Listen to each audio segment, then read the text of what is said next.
Hi everyone, and welcome to week 8. It is hard to believe this is our last week together.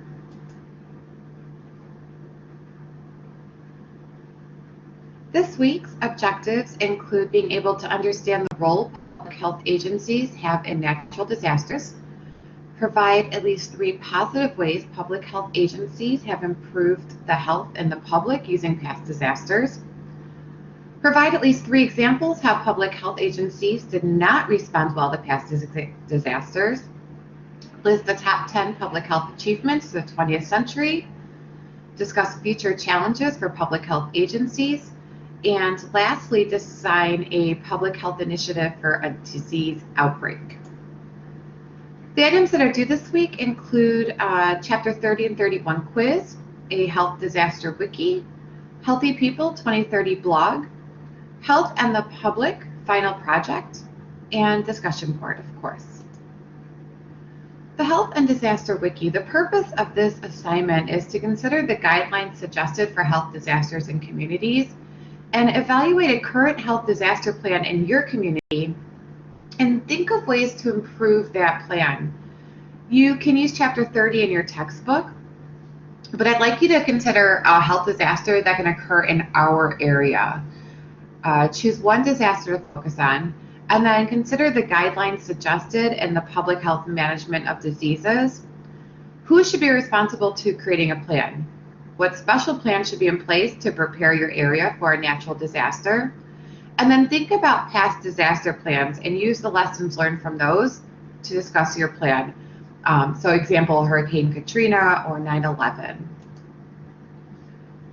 For the Healthy People 2030 blog, the purpose of this assignment is just to help you become familiar with the objectives in Healthy People 2030. Evaluate one objective from Healthy People 2030.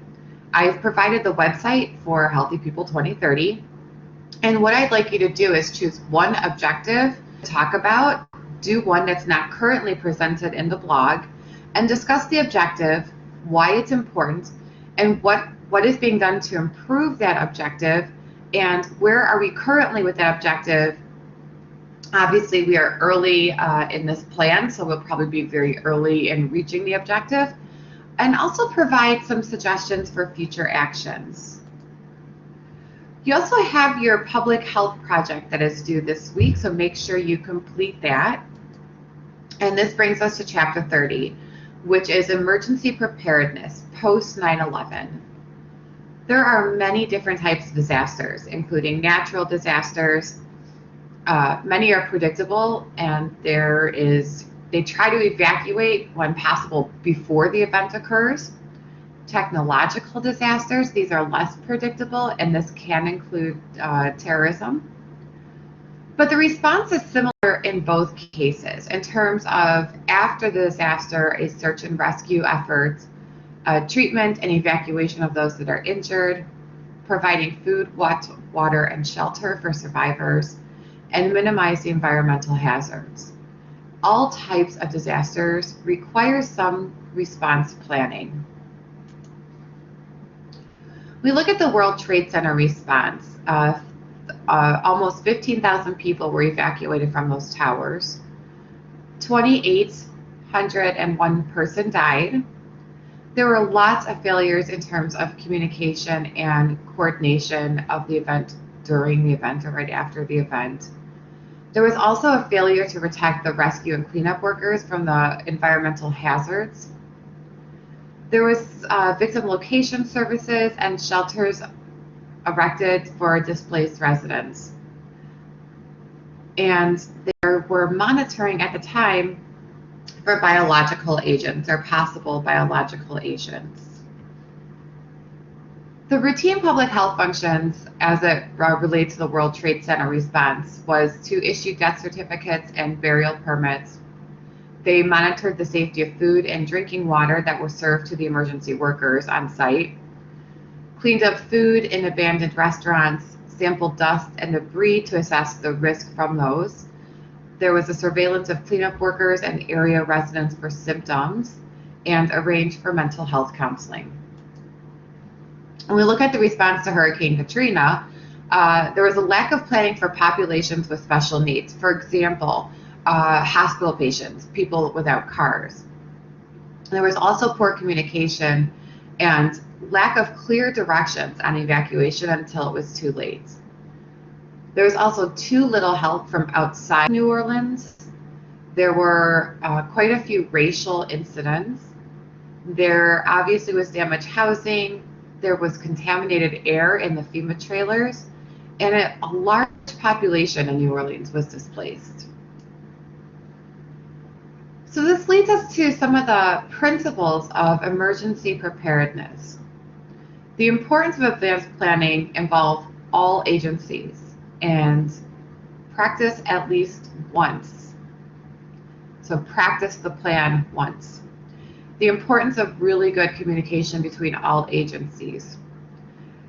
Putting up an incident command center, put at least one person in charge of the scene. Federal government has provided funding to states and metropolitan areas for these planning strategies. There's also strategic national stockpiles of medical supplies, antibiotics, vaccines, antidotes for chemical agents that are stockpiled in case of an emergency. In terms of bioterrorism preparedness, it's really the same as a natural epidemic. The challenge, though, is to recognize an attack as occurring. Because it's biological, it might be difficult to recognize that something is happening. So surveillance is very important for this. For this, you do need additional laboratory capacity and capability. There need to be public health laws that enable authorities to take action. The problem of whether uninsured will seek care. And so think a biological agent would be if someone released a virus into a community. And the concern is whether people who don't have insurance will go out to seek care, which would alert a surveillance system. And there needs to be a coordination between the public health officials and law enforcement. We look at surveillance activities. This could include, and again, this is monitoring the population for something that's unusual. Emergency room visits, calls to 911 and poison control centers, pharmacy records, and also veterinary diseases. So here's an example of smallpox preparedness. So smallpox is highly contagious. There is currently no immunity in populations since the smallpox was eradicated in the 1970s. We are no longer immunized from it. However, there are still smallpox viruses kept in laboratories around the world. So the tabletop exercise is public health is a major national security issue. And if there were an attack with smallpox, it can cause massive civilian casualties, which means deaths, a breakdown in essential institutions, civil disorder, etc. So there was a vaccination campaign before the Iraq War for military and health workers. However, there was a lot of resistance from civilians because of side effects and the uncertainty of risk. We look at the pandemic flu. There was concern about the pandemic avian flu. It has a high mortality rate, but it's not transmitted person to person.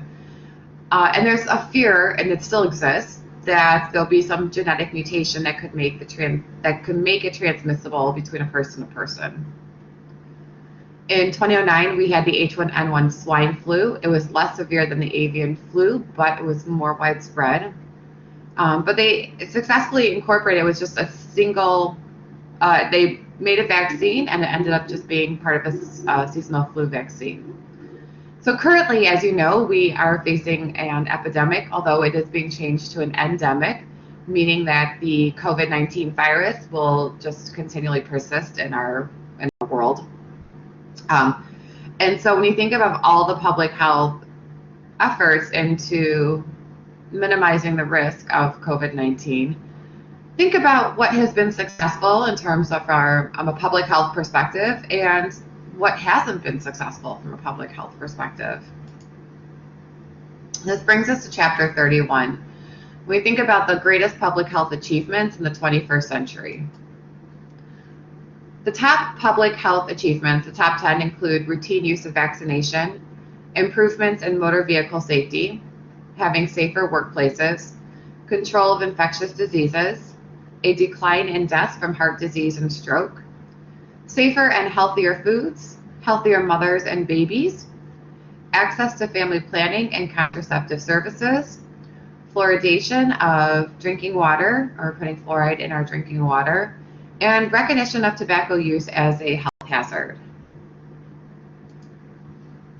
Some of the challenges for the 21st century include renewed threats from infectious diseases as we are currently facing right now, climate change, the rising cost of medical care for our aging population, understanding and altering human behavior, the need to strengthen our public health system, and to persist and reduce disparities in health. Strategic planning for public health includes a decentralized system that requires management by objective. As you know, we have our Healthy People objectives. Our first one was in 2000, and there is currently a Healthy People 2030. This needs to be updated. So these national goals are set by a broad range of participants in and outside of government. State and local communities are encouraged to use these national objectives as a basis for developing objectives on their own. There is a need to collect data to measure progress in meeting these goals and objectives, having periodic evaluation of degree of success in meeting these goals, and the nation has made progress on most of the goals that they have set. And there is an additional hope to integrate public health and medical practice. Managed care organizations are moving incentives of medicine closer to public health. The Affordable Care Act contained provisions that could improve health outcomes by integrating this, including free preventive services, lowered medical costs, and increased access to health insurance. Information technology also plays a role. It improves communication and data sharing among public health agencies at different levels and between public agencies and clinic settings. It enables tracking of emerging infectious diseases, investigation of outbreaks and possible bioterrorism attacks, and also monitors disease trends. It is useful in assessment and evaluation activities and makes health information available to individuals. We also have electronic medical records, which the goal of these are to improve the efficiency and quality of healthcare. It increases this coordination of care where all of your physicians would have access to your medical records, less duplication of services, reduces medical errors, and reduces administrative costs. Challenges of information technology is how to keep what's private, private, and how to make what's public, public. We have HIPAA, of course, which are privacy rules, and these may discourage outcome studies. There's a concern about accuracy and reliability of information on some websites, and the possibility of circumventing FDA controls on sale of prescription drugs, laws reducing sale of tobacco, and etc. The challenge of biotechnology tends to be an ethical one. Right, the possibilities of genetic engineering are really unprecedented. Cloning, individualized medicines, etc. Ethical and legal issues. I mean, at what point do we say we will alter the genes of a person, and at what point will we say we will not? And it's very expensive. So the ultimate challenge for public health in the 21st century is to educate public and policymakers about the role of non-medical factors in determining a person's health, and think back to the social determinants of health. And to foster a national debate on priorities that will bring spending on medical care more in line with its value in health. This concludes our PowerPoint and our lecture for this week. Have a wonderful week, and as usual, let me know if you have any questions or concerns.